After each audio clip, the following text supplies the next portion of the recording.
If you correct a man too much, it can make him feel like a child. Why don't you do this? How come you didn't do that? And he feels like a child, and no man wants to feel like a child. Did you push record?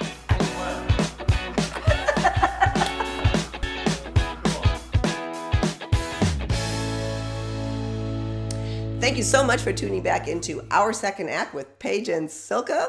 We're continuing our conversation today on love and relationships, and we're happy to welcome Richard Drobnick back to our program. Richard, thanks for joining us again. Oh, thank you so much. It's great to be here. Thanks. Good.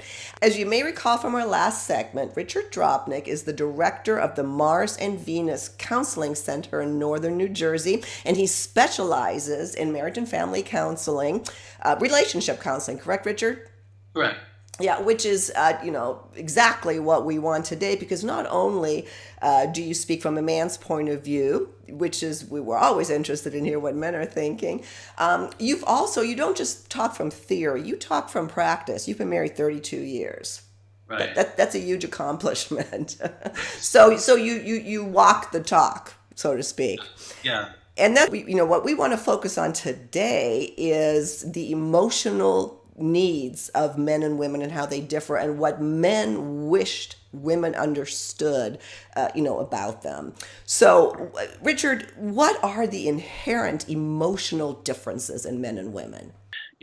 Men want to feel trusted, like a can-do guy. They want to feel that a woman can count on them. Let's say a man has his grumbles at work and he comes home from work. Instead of giving a lot of unsolicited advice, Nagging. Yeah. Okay, so there you go. Nagging. Or just letting him know what he could do, what he should do, how he should do it, like the unsolicited advice. A man feels that as like criticism, like it's a way of saying you can't really count on me. And so it'll feel like criticism, and it'll deplete his energy. So one important piece of advice is that for a man to feel counted on is to maybe say something like, oh, that's really a difficult thing at work, but I can count on you, or you got it. You can handle that. That kind of theme. Now, if a man says, well, I need to talk, or I need some advice about this, of course, then you can give it, but not unsolicited. That'll deplete him. Okay? So that would be one big thing men wish women knew. Don't stop the unsolicited advice. Yeah, we can call it like the home improvement committee. If you're trying to change your man to be a certain way, he's going to feel, well, what's wrong with me the way I am? Well, and what a big aha thing for me on our last program, and also in today, is another point, is the alone time that men really need, and how that is misinterpreted by women. So what do men wish women knew about needing their space, their alone time, their cave time? When a man goes to work, let's say, when he goes to work, it's easier for him to get focused on work, to goal-oriented, in his head, achievement-oriented, and forget about his wife. So a man has to remember that his need is to feel appreciated, and a woman needs to make sure she lets him know that. But a man also has to remember to give her a text, give her a call. But what you would say then, what men wished women knew, is that if I don't send that text, if I don't give that call, that doesn't mean that I forgot about you. That was that hit me like, wow, I needed to know that, because I feel like that all the time. And that's not true at all. It's not true at all. But see, what I like about our conversation, Richard, is like, if you don't get the text or you don't get the email, understanding those differences, going back to your point of education, maybe by knowing those differences that we're trying to get out today, we don't make an issue out of it, because there's no issue there necessarily. Yeah, it's a balancing act. One is that we don't make an issue of it, but if if one's not getting her needs met enough, then it becomes an issue. Right. Well, that's true. That's true. And then he can be educated and remember to do those things because it's important to his woman. Yeah, to both of us. The other thing that I found, again, to me was new information, and I'm pushing 60 here, is that men naturally go through a cycle of getting close, pulling away, and getting close again. Tell us about, what does that mean? What do men wish women understood about that? What a man wish women knew about that is that, once again, that the cycle is natural. Okay, a man can feel this need for closeness and connection, and feel very satisfied and close. And then when he's off doing his own thing, that he can be very, again, focused, goal oriented, and not have that need as much until he then remembers, I do need that closeness and connection. And we can call it a rubber band jargon in Mars Venus, but he's out there, then he'll remember he needs that closeness and connection, and then be back.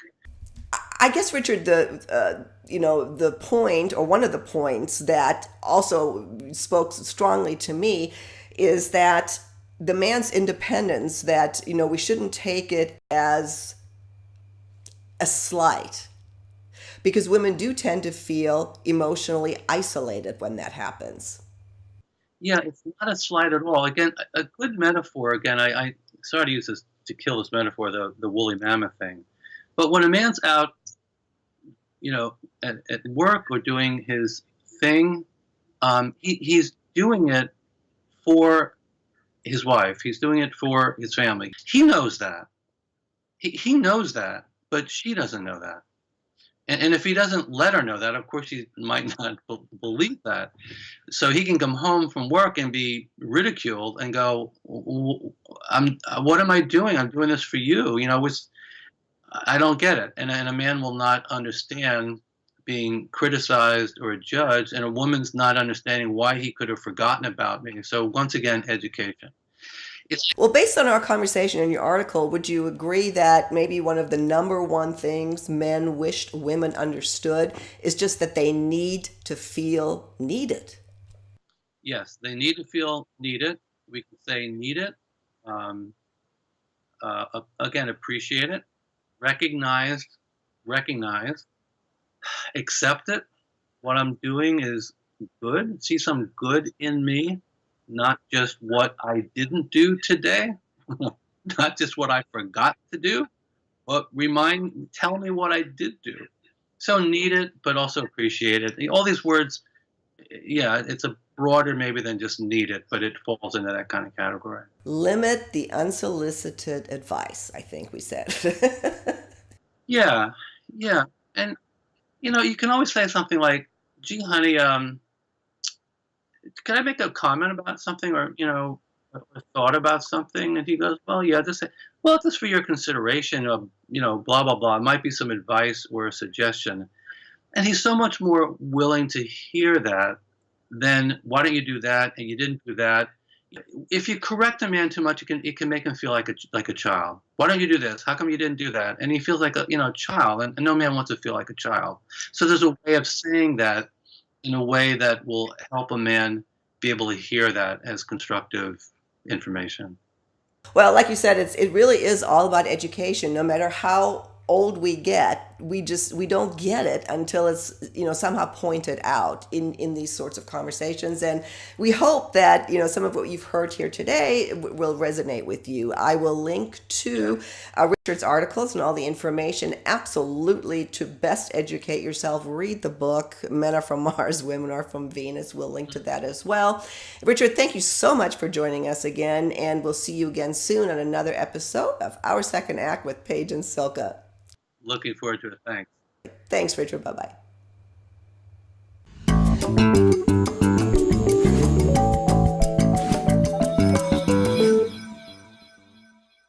Thanks so much for joining us today. For more love and relationship advice after 50, visit our website, secondact.tv. And if you haven't already done so, please be sure to subscribe to our channel.